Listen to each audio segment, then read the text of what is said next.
गाय की हिंदू धर्म में बहुत मान्यता है। हिंदू धर्मावलंबी गाय को मां का संबोधन देते हैं। गाय के नाम पर कई संगठन भी बने हैं, जिनमें गौ रक्षा दल आदि शामिल हैं।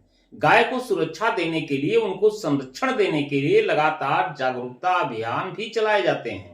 इस मुहिम को जारी रखने के लिए चंदा भी जुटाए जाते हैं। सरकार भी गौशाला खोलकर हर जिले में लाखों करोड़ों रुपए पानी की तरह बहा रही है, ताकि गायों की रक्षा हो सके।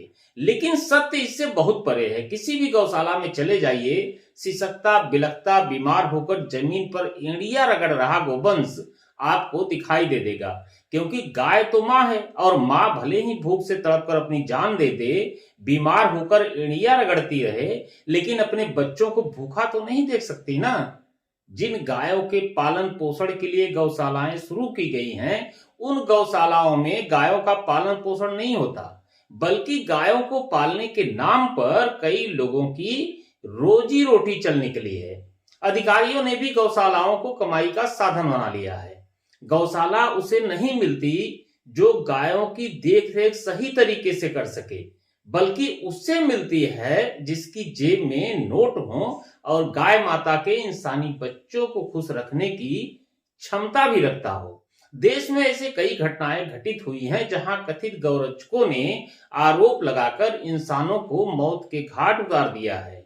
उनका मकसद गाय की रक्षा करना नहीं, बल्कि किसी धर्म के नाम पर अपनी दुश्मनी निकालना है, जिसके नाम से किसी धर्म का एहसास होता हो।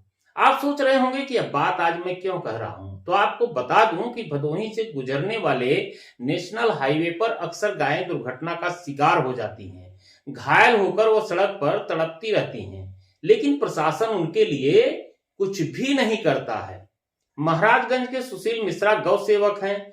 जब भी किसी गाय के घायल होने की सूचना उन्हें मिलती है, तो वे पहुंचकर उसकी देखभाल करते हैं। इसके लिए उन्हें सरकार से कोई फंड नहीं मिलता है।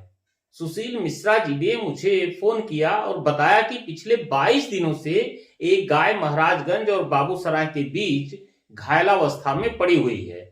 वह किसी वाहन की चपेट में आ गई थी। इसकी सूचना उन्होंने जिला के उच्च अधिकारियों को भी दी, लेकिन कोई भी सुधि लेने को नहीं आया।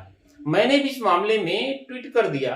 भदोही पुलिस का वही रटा रटाया जवाब आया कि संबंधित थाने को सूचित कर दिया गया है।